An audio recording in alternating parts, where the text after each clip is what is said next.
Hello everyone, स्वागत है आपका हमारे एक और नए ब्लॉग में। प्लीज़ मेरे वॉइस को थोड़ा सा अवॉइड कीजिएगा और इग्नोर कीजिएगा, क्योंकि मेरा गला अभी पूजा पाठ की वजह से थोड़ा सा भारी हो गया है और इस वजह से वॉइस बहुत ज़्यादा अजीब सा निकल रहा है। तो वॉइस ओवर करते समय मुझे बहुत ज़्यादा ऑकवर्ड फील हो रहा है, मगर फिर क्या करूँ।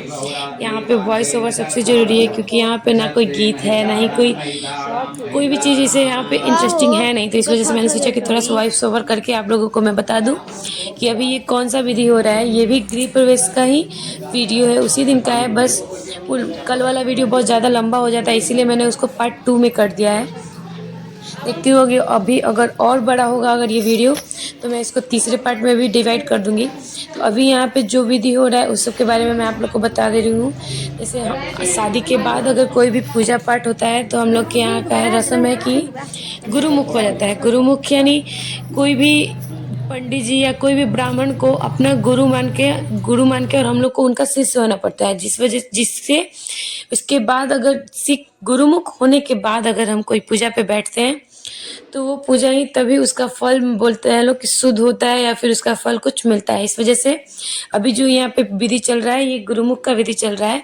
ये हमारे गुरुजी हैं, इन्होंने ही हम लोगों को सिख करवाया है।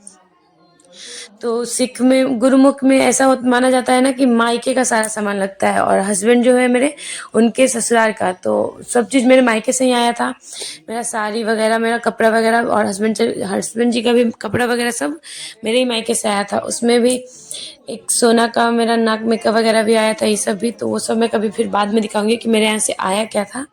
अभी फिलहाल अभी हम लोग गौरी गणेश जी का पूजा कर रहे हैं और गुरुमुख हो रहे हैं। और बीच बीच में बेचारे पंडित जी इतना देर बैठ गए थे ना, सॉरी पंडित जी नहीं, गुरुमुख के बाद कोई भी ब्राह्मण अगर हम लोगों को गुरुमुख करवाता है तो उन्हें पंडित जी नहीं गुरु जी बोलते हैं। तो आगे से मैं ध्यान रखूंगी, अभी थोड़ा सा आदत नहीं है तो इस वजह से बार बार निकल जा रहा है। तो अभी गुरु जी को इतना देर कंटिन्यू बैठना पड़ा था, जिस वजह से उनको भूख प्यास बहुत ज़्यादा लग रहा था। आगे भी कुछ कुछ विधि है जिसमें अगर आप, मैं देखूंगी जहाँ पे अगर ज़रूरत होगा तो मैं वहाँ वॉइस ओवर करके आप लोग को दिखाऊंगी। अभी फ़िलहाल आप लोग कुछ विधि जो है वो देखिए, उसके बाद से जो विधि होगा, मैं जहाँ पे मुझे लगेगा कि नहीं यहाँ पे इसेंशियल है, ज़रूरी है, तो मैं वहाँ पे फिर वॉइस ओवर करके आप लोगों को बताऊंगी। तब तक एंजॉय कीजिए।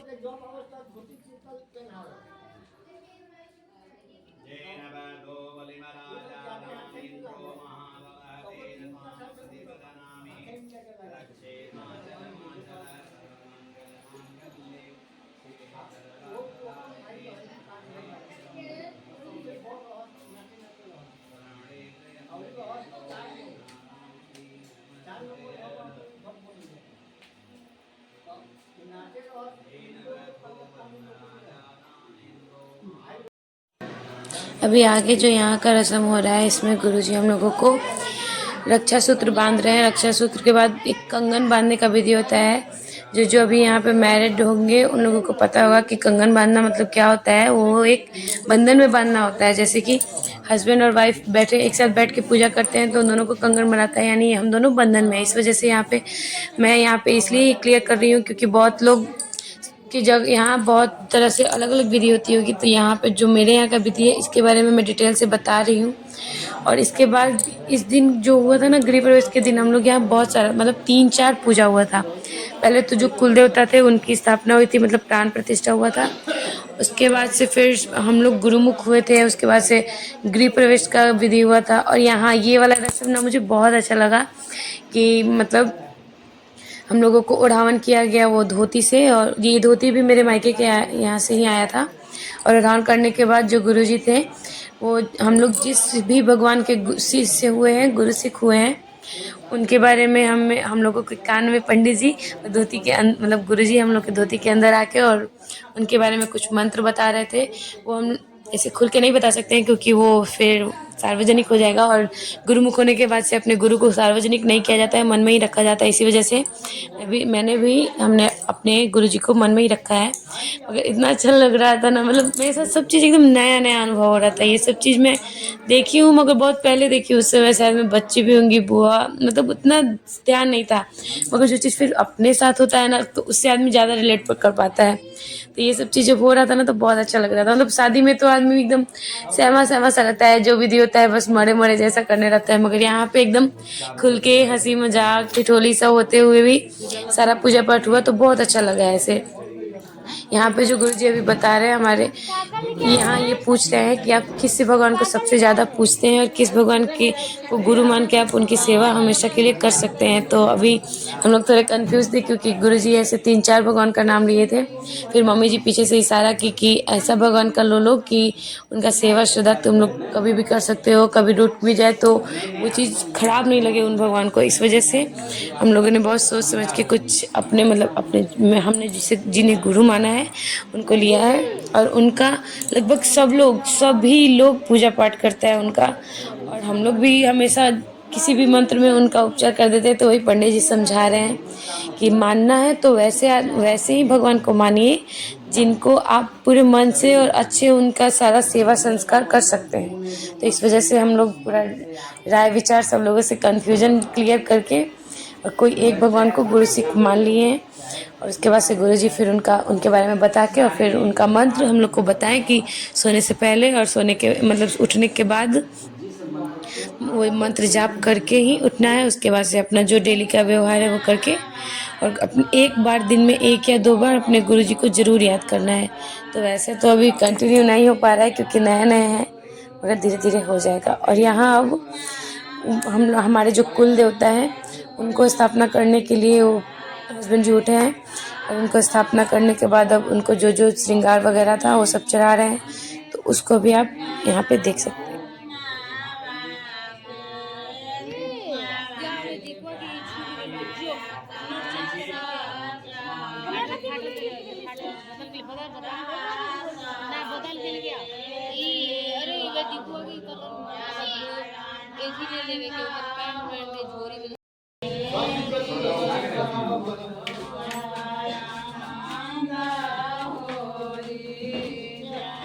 लेकर भी आए जो अच्छा बोल दिया आइडिया जा लेके जा अरे निकाल ले जा। अरे ये चीनी आज मैं किलो या चीनी बाबे सब चीजें टाइम से और बढ़िया था काम बा इससे जलेगा जल्दी, जल जाएगा। पतला करना चाहिए। छोड़िए हम थोड़े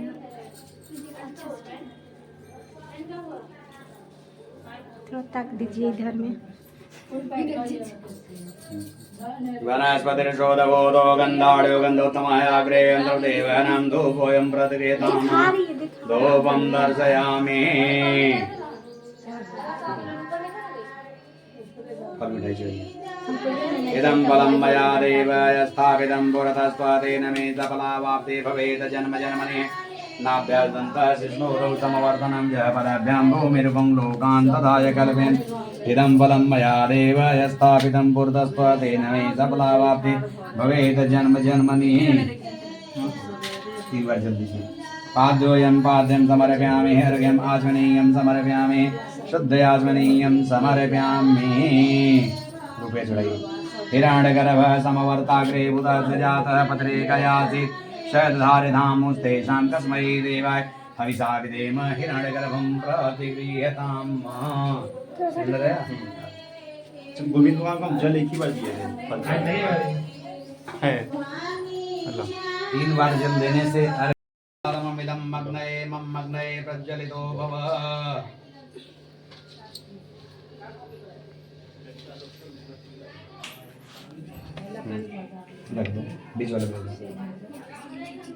अग्निवेणे प्रोहिरं देवतुल्यं होतारं दत्तात्ममिदं मग्नये प्रज्वलितो भव सो स्थिरो भव।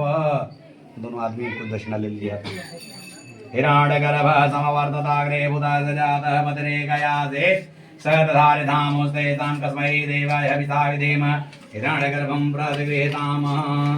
ॐ नमो अनन्ताय सहस्रमूर्तये सहस्रपादवे सहस्रबाहवे सहस्रनामने जुक्कोटिपुरुषाय धारिणे नमो नमः। नमो ब्रह्मणदेवाय गोब्राह्मणहिताय च जगद्धिताय कृष्णाय गोविन्दाय नमो नमः। शुभमस्तु कल्याणमस्तु चिरञ्जीवी भव दीर्घायुः मङ्गलमयमस्तु।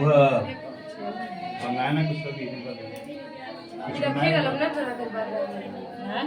बनाए तो खाना कुछ करा चढ़ा से एक सब बुता के एक छोटा वाला जलने दीजिए। उसको भी थोड़ा सिम कर दो, धीमे चलेगा क्या। अभी यहाँ पे मैंने जो किया वो रसोई पूजन का विधि किया है। तो अब ये वीडियो बस यहीं तक का लास्ट था। यहाँ तक अगर जिसने भी इसका वीडियो कितना वीडियो मिनट देखा का है है? उसके लिए बहुत बहुत थैंक यू। पूरा वीडियो पूरा लास्ट तक देखने के लिए बहुत बहुत बहुत ज़्यादा दिल से थैंक यू। और आपको वीडियो कैसा लगा प्लीज़ कमेंट करके बताइए। बाय।